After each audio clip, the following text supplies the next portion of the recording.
उस रात शहर के सरकारी अस्पताल के एक अंधेरे वार्ड में एक जवान लड़का आखिरी सांसें गिन रहा था। उसका शरीर बुरी तरह कमजोर हो चुका था। आंखें अंदर धंस गई थी, जैसे कहीं रात से सोया ना हो, और चेहरा इतना पीला पड़ चुका था जैसे शरीर में खून ही ना बचा हो। डॉक्टरों को समझ नहीं आ रहा था कि आखिर ये बीमारी है क्या, लेकिन उसके शरीर को देखने वाला हर इंसान देख पा रहा था। उसकी गर्दन, छाती और पीठ पर गहरे काले निशान थे, ऐसे निशान जैसे किसी ने बार बार उसे अपनी बाहों में जकड़कर दबाया हो। कमरे के कोने में खड़े उसके बाप की आंखों में डर साफ दिखाई दे रहा था, और मां का रो रो कर बुरा हाल था। मैंने कहा था उस कोठी से दूर रहने को। हाय मेरा बेटा, मेरा बेटा, कोई से बचा लो, मेरा बेटा। तभी यश की बंद होती आंखें अचानक खुली। उसने कमरे के एक कोने की तरफ देखा। उसके सिवा किसी और को कुछ भी दिखाई नहीं दे रहा था। यश के होठ कांप उठे, जैसे वो कुछ कहना चाह रहा था। तुम फिर आ गई। उसी पल कमरे में एक बहुत हल्की मीठी खुशबू फैल गई। खिड़की के पास लगे पर्दे अपने आप हिलने लगे, जैसे किसी ने अभी अभी वहां से गुजरकर उन्हें छुआ हो। और फिर यश के होठों से एक आखिरी चीख निकली। इसके बाद उसका शरीर एकदम ढीला पड़ गया और डॉक्टरों ने उसे मृत घोषित कर दिया। लेकिन मरने से ठीक पहले यश की आंखें उसी कोने पर टिकी थी। यह कहानी तब शुरू हुई थी जब यश अपनी गर्लफ्रेंड जिया के साथ एक होटल में बैठा खाना खा रहा था, और उसे बिल्कुल भी अंदाजा नहीं था कि उसकी जिंदगी कुछ ही दिनों में हमेशा के लिए बदलने वाली है। कब से तुम्हारा सारा ध्यान केवल खाने पर है? अरे एक बार मेरी तरफ भी तो देखो। क्या तुम भी यश ऐसे लोफड़ों जैसी हरकतें मत किया करो प्लीज। सीटी क्यों मार रहे हो? इसमें क्या है? आओ अच्छा एक सेल्फी लेते हैं, मैं अपने इंस्टाग्राम पर डालूंगा। यश जिया की तरफ आगे बढ़ता है और उसके कमर पर हाथ रखता है, लेकिन जिया तुरंत यश का हाथ झटक देती है। मैंने तुम्हें कितनी बार मना किया है यश कि मुझे ये सब पसंद नहीं है। कितने लोग आ जा रहे हैं, ऐसे चिपका चिपकी अच्छा लगता है क्या? तुम कितनी बोरिंग हो यार जिया। गलती कर दी मैंने तुम्हें अपनी गर्लफ्रेंड बनाकर। सीटी मत बजाओ, आंख मत मारो, कंधे पर हाथ मत रखो, यहाँ मत छुओ, वहां मत हाथ लगाओ। तुम क्या भजन करने के लिए मेरी जेब बनी हो? वाओ, तो तुम सिर्फ यही सब करने के लिए मेरे साथ रहना चाहते हो? तुम कुछ करने दोगी तब तो करूंगा। यश की बात सुनकर जिया नाराज होकर वहां से चली गई थी। उधर यश भी गुस्से में अपने दोस्तों से मिलने निकल जाता है। रात के 11 बजे। नालायक, घर ही क्यों आता है? बाहर रोड पर ही सो जाया करना। छुट्टियां क्या हो गई, घर में पैर ही नहीं टिकते हैं साहबजादे के। कमरे में आकर यश ने जल्दी जल्दी कपड़े बदले और बिस्तर पर लेट गया, लेकिन उसकी आंखों में नींद का नामो निशान नहीं था। रह रहकर जिया का हाथ झटकना उसे याद आ रहा था। अचानक उसे पास के कमरे में माँ बाप के बात करने की आवाज सुनाई देती है। सुनिए जी, क्या फिर उसी कोठी के चक्कर में गांव जा रहे हैं? मैं कहती हूँ छोड़िए ना। अरे शहर के कुछ लोग खरीदने को तैयार हुए हैं। अगर ये सौदा हो गया ना तो हमें बहुत बड़ा फायदा होगा। फिर करोड़ों की प्रॉपर्टी पड़ी हुई किसी काम आ जाए तो उससे अच्छा क्या होगा? लेकिन फिर भी मुझे लगता है बंद दरवाजे के पीछे जो है उसे क्यों बाहर का रास्ता दिखाना। जाने दीजिए ना। अरे कुछ नहीं है, मैंने सब सोच समझ लिया है। अब सो जाओ, मुझे सुबह जल्दी निकलना है। अब कौन सा गांव, कैसी हवेली? मम्मी पापा किस हवेली की बात कर रहे हैं? अब तो देखना पड़ेगा। अगली सुबह। अब पापा कहाँ जा रहे हो आप? मैं साथ चलूं? तुम? नहीं, कोई जरूरत नहीं। पापा मैं छोटा बच्चा नहीं हूँ। मैंने रात को सुना था कि आप किसी गांव जा रहे हो। मुझे भी पुरानी हवेली देखनी है। वेकेशन चल रहे हैं, यहाँ पर खाली ही तो हूँ। पूरा दिन माँ की चिक चिक सुनने से अच्छा आपके साथ चल लूं। अच्छा ठीक है, रात होने से पहले तो हम निकल ही जाएंगे, कोई खतरा नहीं है। अब ठीक है चलो। कुछ ही देर में दोनों गाड़ी में बैठकर गांव के लिए निकल पड़े। रास्ते भर खेत, कच्ची सड़कें और दूर दूर तक फैले पेड़ दिखाई दे रहे थे। करीब 4 घंटे बाद उनकी गाड़ी एक बहुत बड़ी और पुरानी कोठी के सामने आकर रुकी। कोठी सच में बहुत विशाल थी। ऊंची ऊंची दीवारें, जंग लगा हुआ लोहे का गेट और अंदर एक लंबा सा आंगन। दीवारों पर काई जम चुकी थी और खिड़कियों के शीशे धूल से ढके हुए थे। फिर भी हवेली अपने समय में क्या आलीशान रही होगी, ये समझना मुश्किल नहीं था।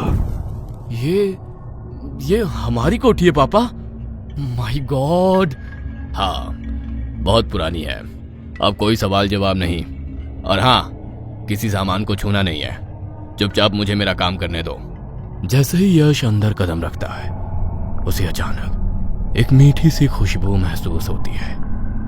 वो खुशबू बेहद अजीब थी, जैसे रात में खिलने वाले रात चांदनी के फूल। यश को ऐसा लगा जैसे कि किसी ने अभी अभी उसके पास से गुजरते हुए धीरे से सांस ली हो।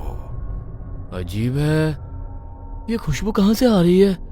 पुरानी हवेलियों से तो सीलन की बदबू आती है, यहाँ खुशबू आ रही है। क्या बात है?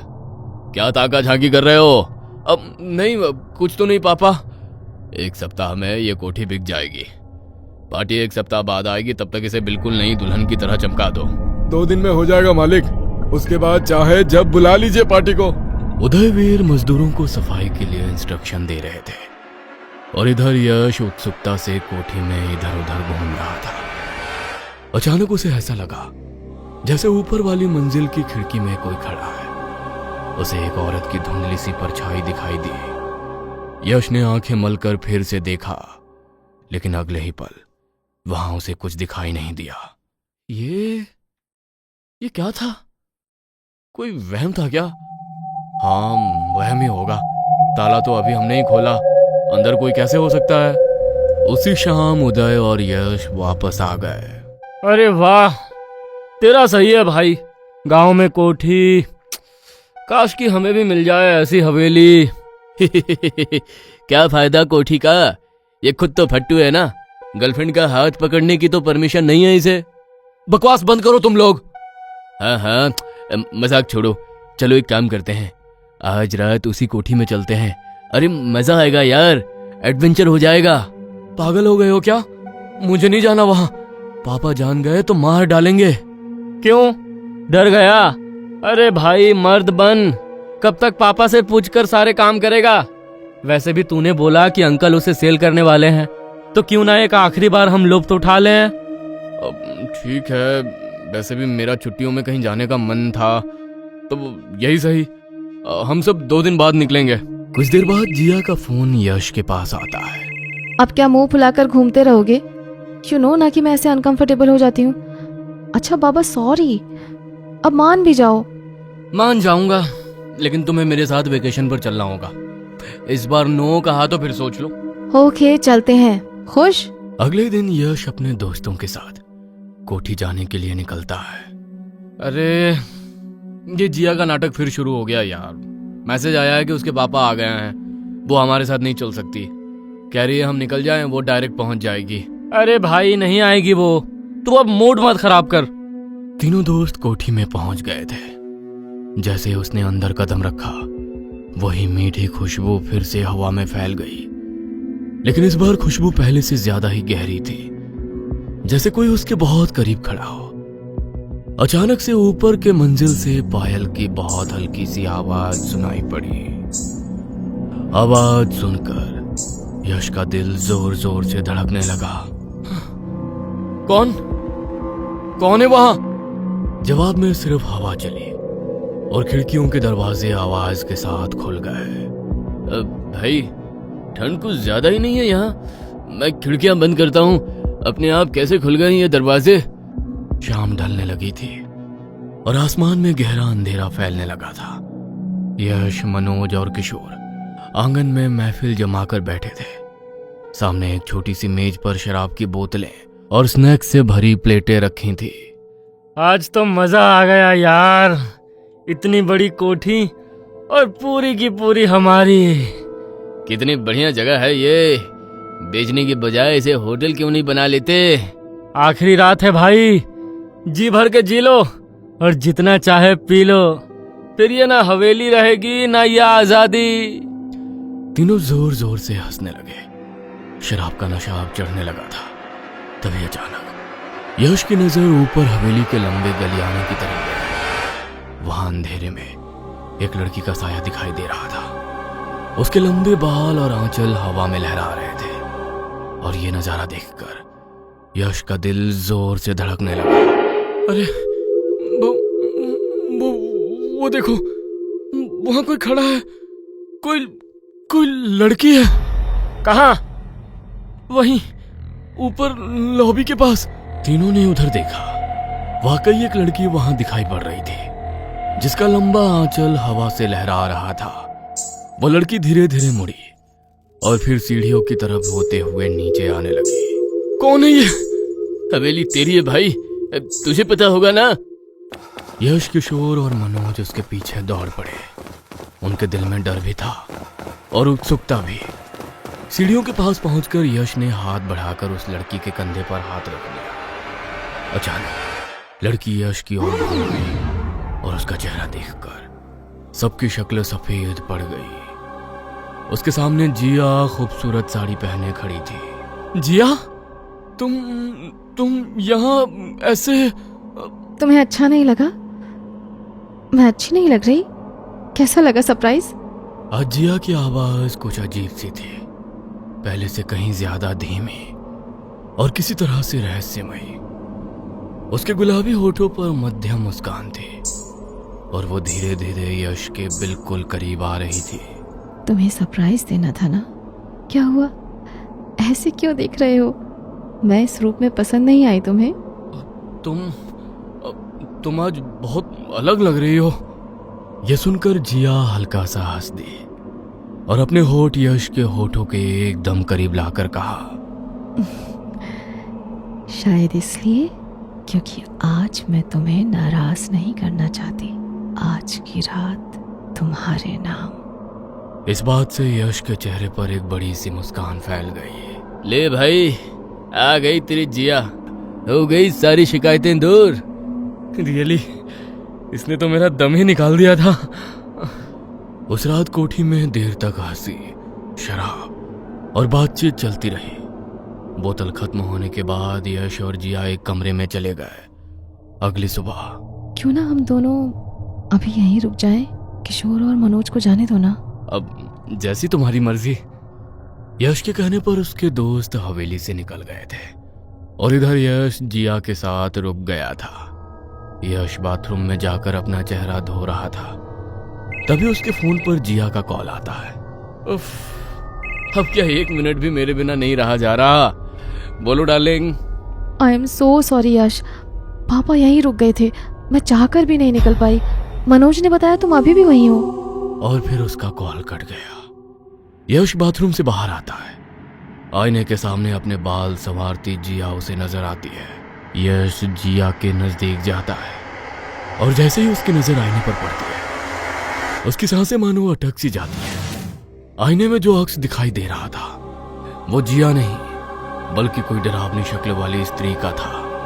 ये नजारा देख यश के हाथ से फोन गिर पड़ता है और डर के मारे उसका चेहरा सफेद पड़ जाता है। यश कमरे से बाहर भागता है और रास्ते में वो किसी से टकरा जाता है। क्या ये जिया थी? अरे यश, तुम भाग क्यों रहे हो? देखो आ गई मैं। चलो ना, कमरे में चलते हैं। यश ने दौड़ते हुए स्टार्ट की और सीधा मनोज के यहां पहुंच गया। यश ने घबराते हुए गैलरी खोली और बीती रात की फोटो देखने लगा, लेकिन उन तस्वीरों में जिया नहीं थी। ऐसा लग रहा था जैसे यश हवा में किसी को पकड़कर खड़ा हो। ये कैसे हो सकता है? अरे, और ये निशान, ये कैसे हुआ? यश की गर्दन और कंधों पर अजीब अजीब से गहरे नीले काले निशान थे। यश को कुछ समझ नहीं आ रहा था। तू कह रहा था ना यश कि कोई अफवाह है जो कोठी से जुड़ी है। कैसी अफवाह थी वो? तू कुछ जानता है उसके बारे में? यश ने नामे गर्दन हिला दी और बिना कुछ बोले वापस घर चला गया। उस दिन के बाद से यश बदलने लगा था। वो दिन का अधिकतर समय अपने कमरे में बिताने लगा था। हर गुजरते दिन के साथ वो और कमजोर होता जा रहा था। उसके शरीर पर रोज कोई नया निशान उभर आता, कभी कंधे पर, कभी छाती पर, कभी पीठ पर। उसका चेहरा पीला पड़ने लगा था, आंखों के नीचे काले घेरे बन गए थे, जिसे देख मां सविता बहुत परेशान रहती थी। सुनिए जी, यश की तबीयत कुछ ठीक नहीं है। आप सारा काम छोड़िए, बस कुछ दिनों के लिए घर आ जाइए। पत्नी की बात सुनकर यश के पिता विदेश से घर लौट आते हैं। ये तूने क्या कर डाला नालायक? क्या हुआ पापा? चुप, बस जितना पूछूं उसका जवाब दे। उदय ने यश की गर्दन के निशान देखे और उनका चेहरा सख्त हो गया। तू हवेली गया था? क्या तूने वहां रात गुजारी? पापा वो हाँ या ना? हाँ। उदय के हाथ कांपने लगे। वो जमीन पर सर पकड़कर बैठ गया। अरे, आप ऐसे क्यों बैठ गए हैं? मेरा दिल बहुत घबरा रहा है, बोलिए ना। ये वही निशान है जो उस योगिनी के शिकार पर दिखाई देते हैं। उदय की बात से कमरे में सन्नाटा छा गया। उदय की आवाज अब गुस्से से कांप रही थी। योगिनी? वो कौन है पापा? योगिनी भटकती आत्मा, जिसे बस एक मर्द का शरीर चाहिए। उस कोठी में मेरे परदादा रहा करते थे। तंत्र मंत्र पर बहुत भरोसा था उन्हें। एकांत में उस हवेली में जाने क्या क्या तंत्र किया करते थे वो। अपनी बढ़ती ख्वाहिशों को पूरा करने के लिए किसी ऐसी शक्ति को बुला लिया था उन्होंने, जिसने उन्हें धन दौलत तो दिया, लेकिन अपना गुलाम बना लिया। हर रात वो एक औरत का शरीर लेकर उनके पास आती थी। जब तक वे अपनी मर्जी से उस हवेली में रहे तब तक सब सही था, लेकिन धीरे धीरे अब उन्हें अपने परिवार की याद आने लगी। एक रात वो हवेली से बाहर निकले और उसी रात से उस योगिनी का श्राप दादाजी पर हावी हो गया। रात में सुंदर प्रेयसी का रूप लेकर मिलने वाली वो शक्ति अब दिन के उजाले में अपने असली डरावने रूप में उन्हें दिखाई देने लगी। हर गुजरते दिन के साथ उनकी हालत खराब होती जा रही थी। उनकी सारी तंत्र विद्या धरी रह गई थी और वो योगिनी उनके शरीर को खोखला करती जा रही थी। दादाजी की मृत्यु निश्चित थी, इसलिए मरने से पहले उन्होंने योगिनी को वापस उसी हवेली में कैद करने के लिए खुद को वहां पर बंद कर लिया और अपने गुरु की मदद से तंत्र क्रिया से उसे अंदर कैद करवा दिया।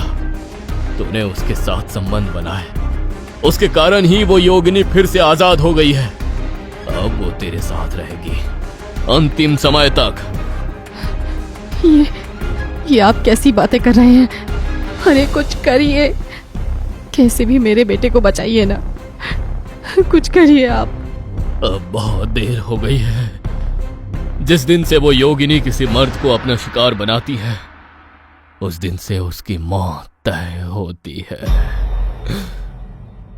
उदय के इतना कहते ही कमरे का बल्ब धमाके से टूट जाता है और पंखे के ऊपर एक साया बैठा नजर आता है जो यश को ही घूर रहा था। वो एक झटके से यश के ऊपर कूद जाती है। एक डरावनी हंसी कमरे में गूंज जाती है।